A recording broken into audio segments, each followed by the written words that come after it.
My name is Natalie Parker, and I'm 31 years old. Last fall, I got the call I dreamed about since I was a freshman at NYU. The voice on the other end said, "We're thrilled to offer you the creative director position. Welcome to Insight Agency." I froze. Insight was the place, the kind of agency that made Super Bowl ads and global rebrands, the kind of job people fought for tooth and nail. I had sent in my portfolio thinking it would vanish into the void, just like it had at so many other places. But now, they were handing me the golden key. I stared at the window of my small Boston apartment, where I'd spent the past 8 years grinding in middle-tier firms, burning weekends, working late nights, watching others get promoted for doing half the work.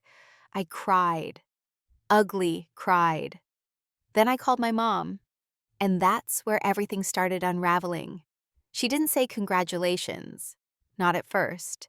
She paused, and then her voice tightened, just a little. That's big news, honey. Big. But have you talked to your sister lately? My heart sank a little. Sierra, my younger sister. The golden child, the one with the perfect hair, the 200K Instagram following, and the string of failed business ventures that my parents still called brave attempts. I hadn't spoken to her in a week, not since she posted a crying selfie on social media after getting fired, again, from another job she wasn't qualified for in the first place. I just think, Mom continued carefully, maybe you should consider what this means for Sierra. She's in a rough place. This opportunity, it could really help her get back on her feet. I blinked. What are you talking about? And then she said it, calmly, like it was the most natural thing in the world. We think you should step aside. Let Sierra apply in your place.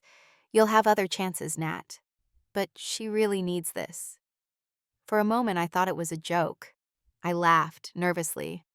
Mom, are you serious right now? She sighed. Honey, think about the family. You're older. You've always been more grounded. You can bounce back. But if Sierra doesn't get something soon, I worry what might happen. Don't be selfish. Selfish. That word hit me like a slap. I had spent my 20s helping cover Sierra's messes, co-signed loans, driving her home drunk, even covering up a failed internship scandal that almost got her blacklisted from half the firms in New England. And now, after I finally got a chance to rise, they wanted me to hand it over? I didn't yell. I didn't argue. I didn't even cry. I just said, "Thanks for your input, Mom, but this is my career, and I'm taking the job." Then I hung up. That night, the group chat with my parents, and Sierra went silent. The next day, I got removed from the family vacation planning thread. 2 days later, Sierra posted a photo captioned, "Some people will always choose themselves, even at the cost of family." And that's when I realized they had never been rooting for me, not once. But I wasn't going to let their guilt trips derail me this time. This time, I was going all in.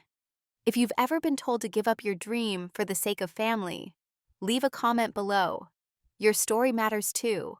Don't forget to like and subscribe for more stories of standing your ground when no one else stands with you. It didn't take long for the silence to turn into whispers. By the end of the week, my Aunt Carla sent a passive-aggressive message. I heard about the job situation. It's just sad when sisters can't support each other. Family should come first, Natalie. Family. That word again. It's funny how people use family as a weapon when they want you to surrender your boundaries. What they really meant was, you're supposed to make sacrifices. Sierra's the one we protect. At first, I tried to brush it off. I buried myself in packing boxes, moving logistics, onboarding documents. My lease was up, and I was heading to New York in just 2 weeks. But each day, a new little jab came through. A cousin unfollowed me on Instagram. My dad sent a one-line email. "We're disappointed, but you've made your choice."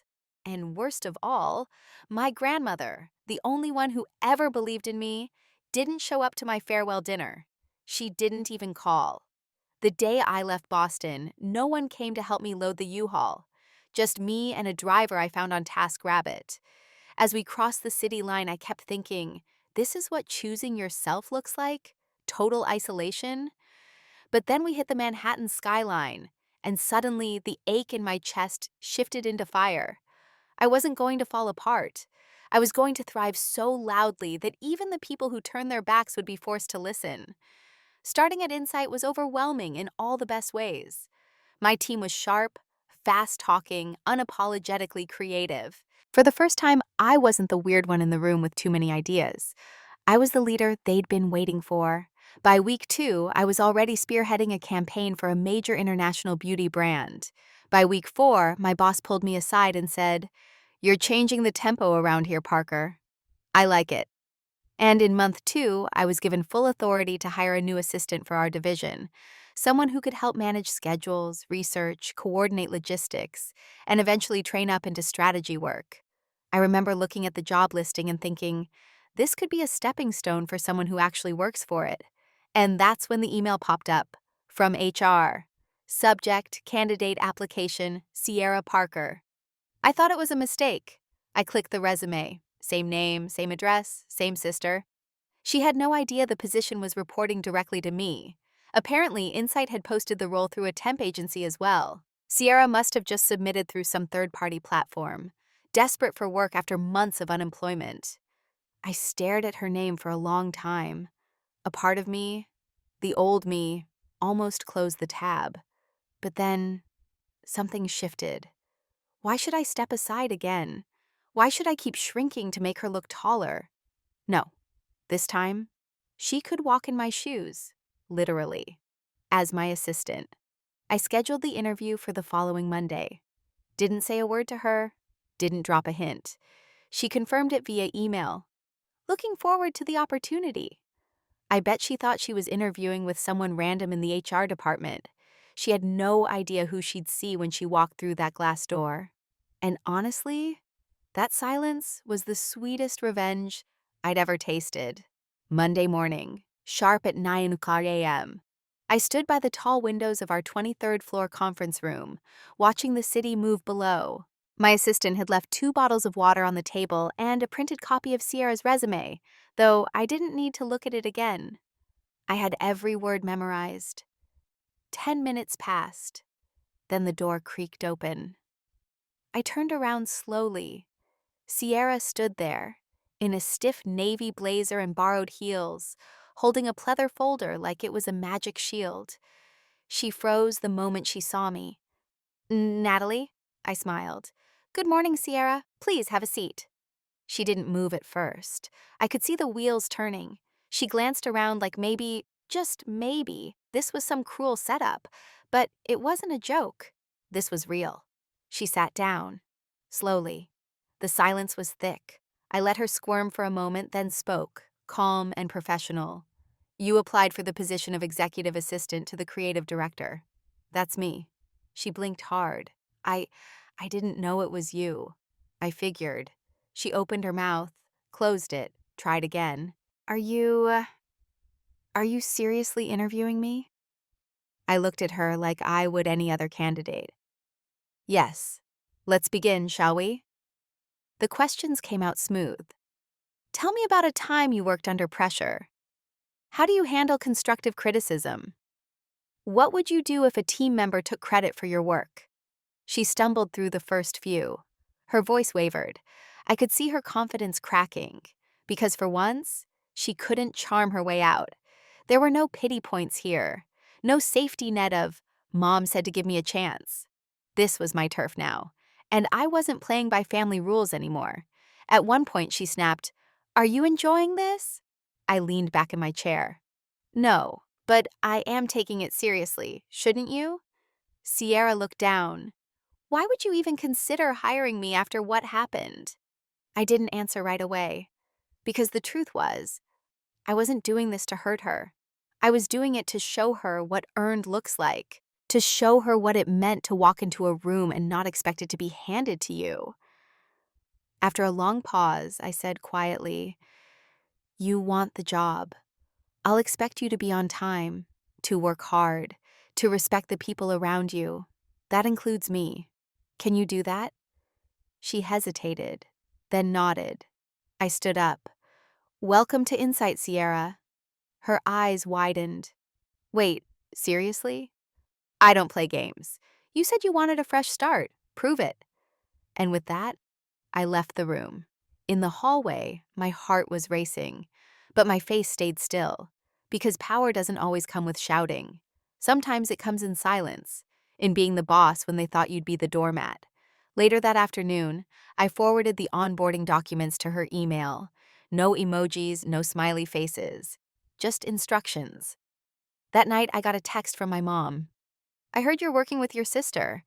That's good. Maybe you're finally learning what being part of a family means.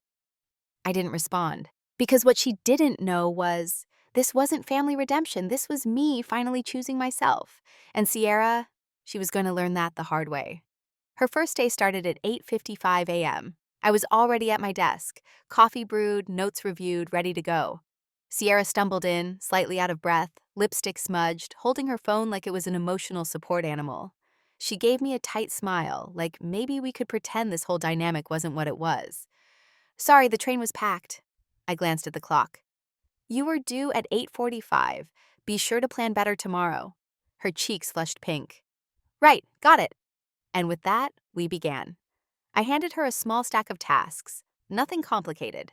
Sort these vendor receipts, email the campaign partners to confirm Friday's call, pick up print proofs at the design studio 3 blocks down, and grab me a matcha on the way back.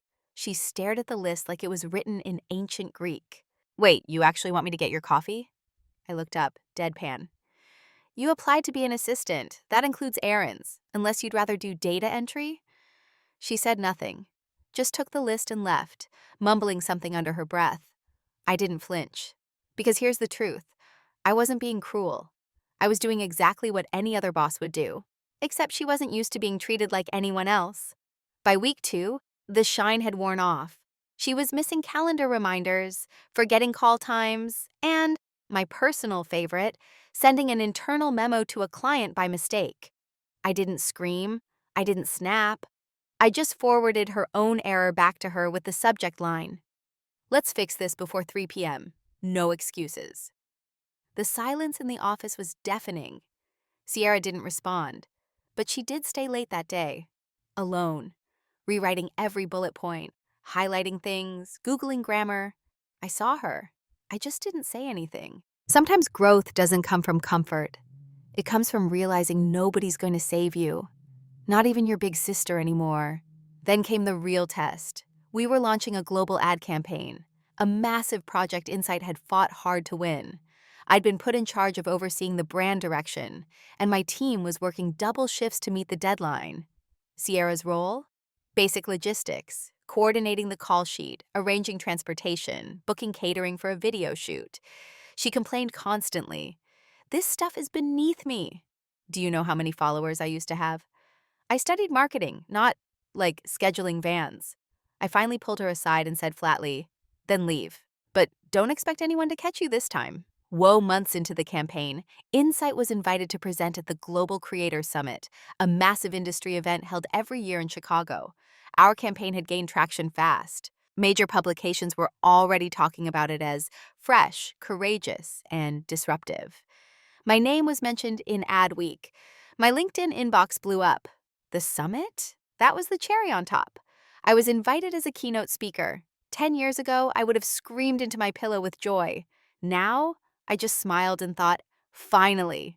When I told the team I'd be gone for 3 days, Sierra looked up from her desk. Do you want me to book your hotel and travel? It was the first time she didn't sound annoyed about it. I nodded.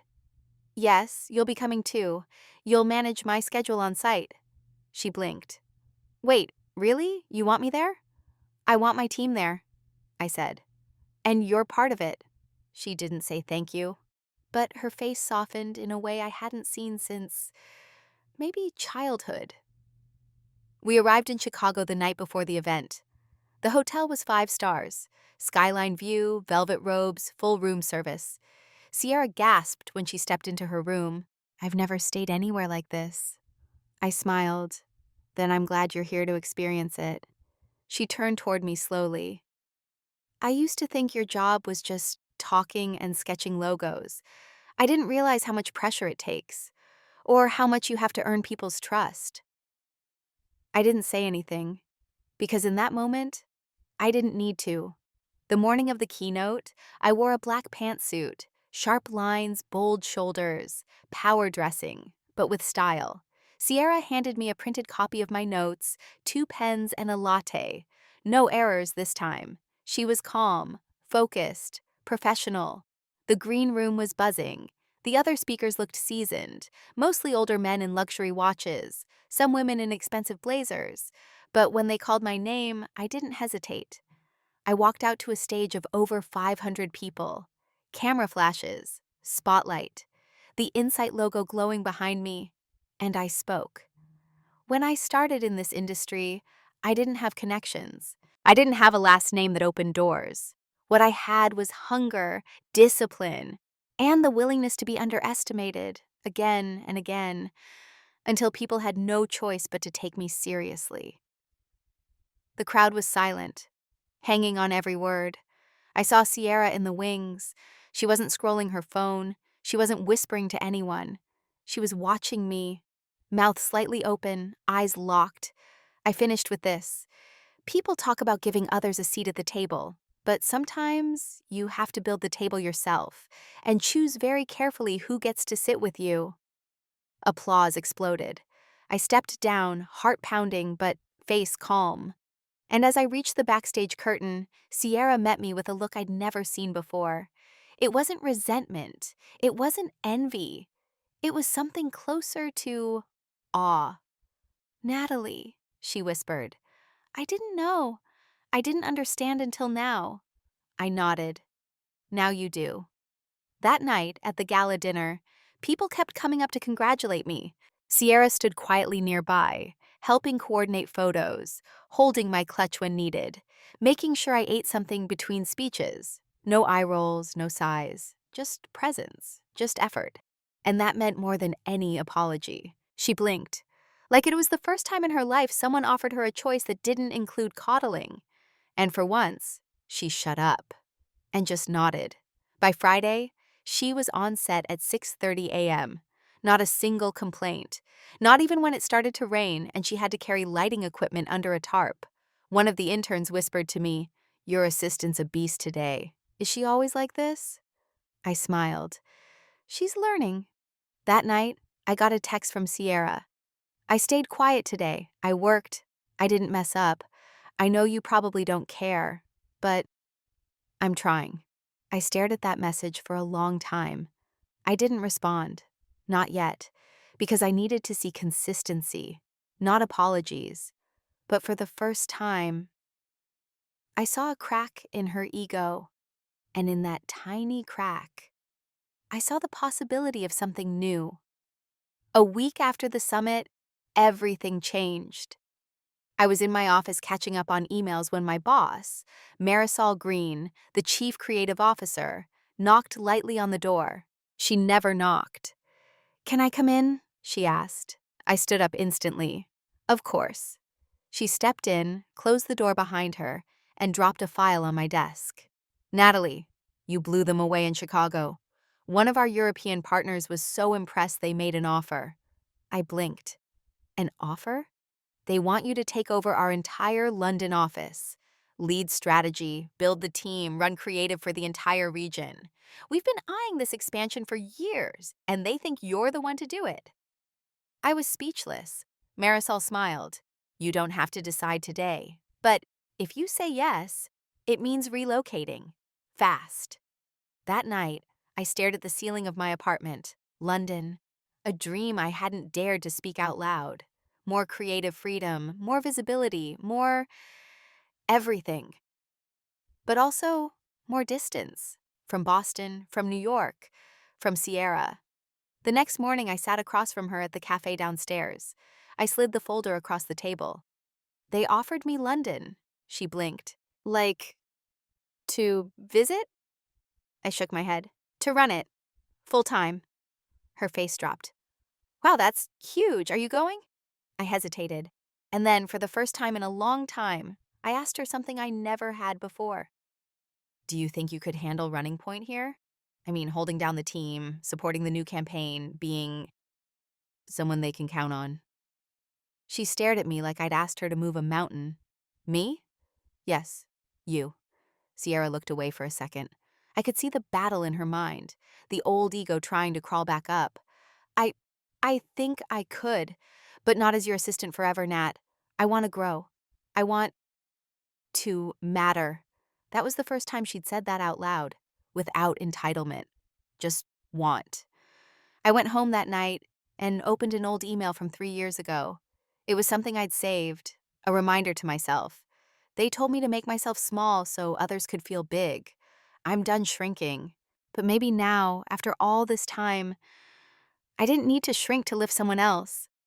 Maybe I could rise and reach back, not to pull Sierra ahead of me, but to show her how to earn her own way up.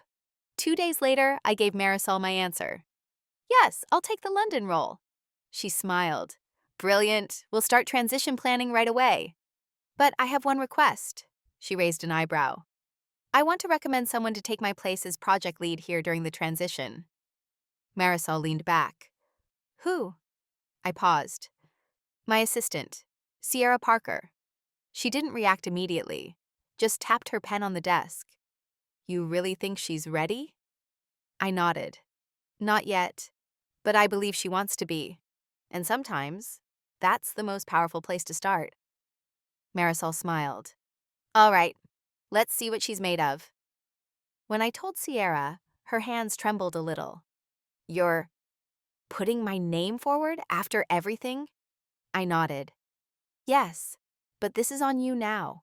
I won't protect you. I won't soften the feedback. You rise or you don't. It's yours to own. And for once, she didn't hug me. She didn't cry. She just stood up straighter. Then I'll earn it. 2 weeks later, I was boarding a flight to London. One suitcase, one laptop, and one quiet hope that Sierra wouldn't fall flat the minute I left. Before I walked through the gate, she texted me. I know I used to roll my eyes at your job, but now I get it, and I'm going to make you proud. I didn't reply, not out of spite, but because I knew the only reply that mattered was in her actions. Meanwhile, back in New York, the first real test hit her fast. The client from hell, an overbearing cosmetics executive named Danielle, called screaming because the creative team had sent the wrong tagline draft for a product launch. Normally, that would have gone through me, but I wasn't there, so Sierra had to take the heat. The intern later told me she turned ghost pale when the yelling started, but stayed calm, listened, took notes, then called the design team, coordinated the fix, and sent a new version by 6 p.m. It wasn't perfect, but it was handled, and it was hers. The next week, the team ran into another snag. The studio Insight had booked for a major shoot had double booked the slot. With me gone, all eyes turned to Sierra. She could have panicked. She could have thrown someone under the bus. She could have called me, but she didn't. She found an alternate space, negotiated the price down, and got everything rebooked in 48 hours. My former senior strategist emailed me one sentence: your girl is stepping up. But not everything was smooth. Halfway through the month, Sierra missed a critical meeting with our CFO and didn't tell anyone until after it had passed. Marisol pulled her into a one-on-one. I heard about it from HR. Apparently, Sierra walked into the meeting trembling, expecting to be fired. Instead, Marisol asked her point blank, do you want to be someone who climbs or someone who waits for someone to carry you? That was the moment, I think, that broke whatever pride she had left. Because that night, Sierra emailed the entire department. I dropped the ball today. No excuses. I'll be issuing updated budgets and will take full ownership of the oversight. Thank you for your patience. And the replies? People thanked her for her honesty. Not one snide remark. Because when people see you owning your mess, they give you space to grow. From London, I watched her progress like a quiet observer. She still fumbled, but less often. She asked questions, took notes, stayed late. One evening, my old friend Ethan, the lead art director, messaged me. She reminds me of you now. Hungry, focused, no more shortcuts. And I'll be honest, that made my throat tighten. Because for the first time in our lives, she wasn't trying to be me. She was trying to be someone worth becoming. 3 months into my role in London, Insight held its annual Global Performance Review Week. Every region nominated 2 team members for promotion consideration.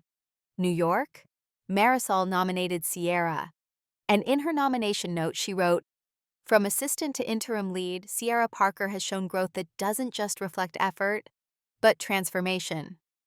I read that line 3 times. Transformation. Not favoritism, not family, not obligation, just truth. I didn't tell anyone I was coming. It had been 4 months since I left for London. The transition had gone well, my new team was sharp, international clients were responsive, and the freedom? Electrifying. But a part of me kept circling back to New York, to Sierra, to the question, was this change real, or was she just playing the role until I came back?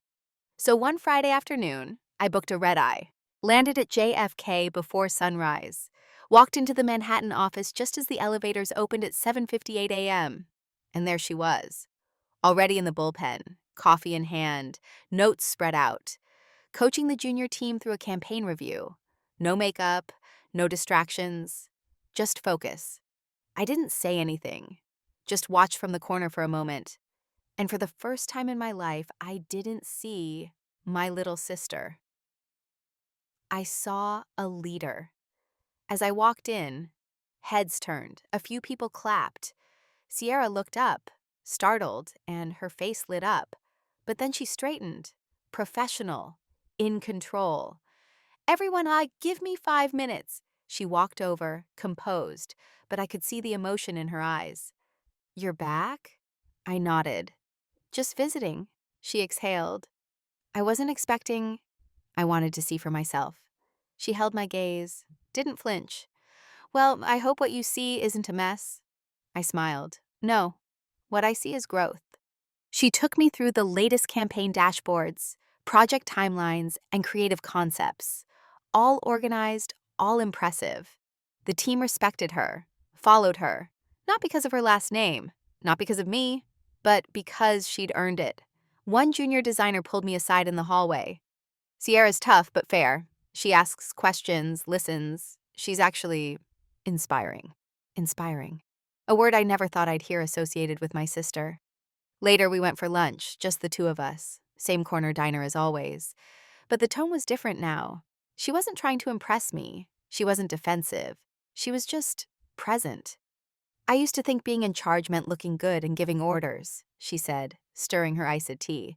"But it's mostly owning your crap and making sure other people don't fall through the cracks." I looked at her. "What changed?" She laughed, quiet. "You left." She wasn't being cruel, just honest. For the first time, I had no one to catch my mistakes. No shortcuts, just me. And if I wanted to stop being the screw-up, I had to show up. I reached into my bag and pulled out a small envelope. Her name was printed in clean serif font. She looked confused. "What's this?" "An official offer from Insight London. They're expanding again, and they need someone to co-lead the international brand strategy team. They want you, Sierra." Her hand trembled. "Are you sure?" "You've earned the seat. Now the question is, do you want to take the table with you?" She didn't answer right away, and I respected that, because this time I wasn't offering her something out of guilt.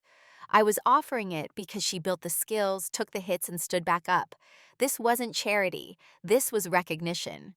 Later that night, she texted me one line. "London scares me, but not growing scares me more. Let's do this." And I smiled. Not because she said yes, but because for the first time, it wasn't about following me. It was about walking alongside me as an equal. 6 weeks later, Sierra stepped off the plane at Heathrow, jet-lagged, nervous, and wide-eyed. I was waiting at the gate, arms crossed, heart pounding. For so long, our dynamic had been defined by power imbalances. Me leading, her following, me striving, her stumbling. But as she walked toward me, suitcase in tow, something was different. Her posture, her pace, her presence. She wasn't the girl who once begged our parents to make Natalie let me have the job. She was a woman walking into a new chapter on her own terms. "You're early," I said. She grinned. "So are you." We laughed. Not out of politeness, but something real, something we hadn't shared in years. The London office was buzzing with energy that month. We'd just landed a multi-million-dollar partnership with a global sustainability brand, and the brief was as bold as it was vague. Rebuild the image, redefine the message, make eco-cool cooler. And Sierra was going to co-lead the campaign with me. She didn't flinch at the pressure, didn't defer to me, didn't try to outshine either. She came to meetings prepared. She challenged ideas. She asked smart questions. And when she didn't know something, she said it out loud instead of faking it. That, more than anything, impressed the team. One afternoon, we were stuck on the campaign slogan, 30 drafts in, nothing landing right. I was frustrated, pacing, muttering to myself. Sierra sat at the whiteboard, tapping a marker, thinking. Then she looked at me and said, "You always build from perfection. What if we start from brokenness instead?" I stopped cold. It wasn't just a good idea. It was the idea. And we ran with it. That phrase, "start from broken," became the heartbeat of the entire campaign. Print, digital, film, global rollout. The client cried in the pitch meeting. We sealed the deal 2 weeks later. That night, we went for drinks at a rooftop bar in Shoreditch. The skyline glittered around us. I raised my glass to broken starts and earned finishes. Sierra clinked hers against mine, and to big sisters who don't give up, even when they probably should have. I laughed. "You really think I didn't want to?" She nodded. "I know you did. And honestly, you would have had every right to." She paused, quieter now. "But you didn't. You let me fail. You let me fall. But you also left the door cracked open. And somehow, that was enough." I didn't respond right away. Because what do you say to someone who finally gets it? Not just the job, not just the grind, but you. Back at the office the next day, I updated my signature line. Natalie Parker, Executive Director, Global Brand Insight, London, and right beneath mine, a new one appeared. Sierra Parker, Senior Brand Strategist Insight, Global Side by Side. Not in title, but in trajectory. For the first time in our lives, we weren't competing. We were collaborating. And the irony, the girl they once begged me to step aside for, was now someone I was proud to stand beside. Sometimes life asks you to shrink so others can shine. They tell you it's noble, that it's love, that it's just what family does. But the truth? Love without respect isn't love. It's leverage. When my parents asked me to give up my dream job for my sister, they didn't realize they were handing me a mirror, forcing me to finally see how many times I'd been expected to dim my light so Sierra could feel warm. And for once, I didn't say yes. I chose myself. And that decision cost me things I thought I needed: approval, inclusion, even a sense of belonging.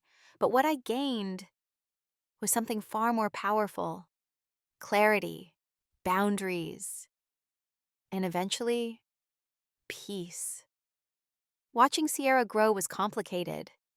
There were moments I wanted to step in, to fix, to buffer. But I didn't. I let her earn her place. And in doing so, she found herself. Not the influencer version, not the spoiled little sister with a safety net, but the version who stays late, owns her failures, leads with grace, and knows the weight of success because she built it with her own two hands. The funny thing is, all those years I thought we were opposites, we were just unfinished. And maybe we needed to go through all of that to finally meet each other as we really are.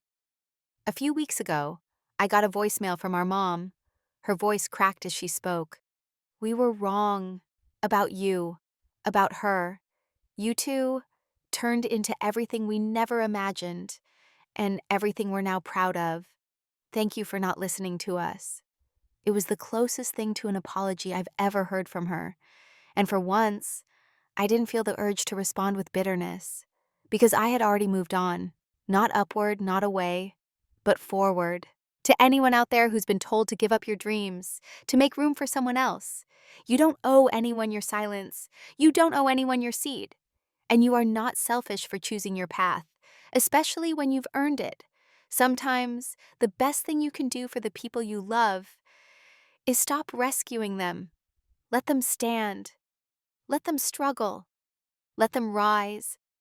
Because when they finally do, on their own terms, it's no longer your burden to carry. It's their story to tell, and yours to breathe easy in. Have you ever been asked to shrink yourself for the sake of family? What did you do? Share your story in the comments. Your voice might be the reminder someone else needs tonight. And if this story resonated with you, don't forget to like, subscribe, and stay connected for more real stories about reclaiming your worth, one choice at a time.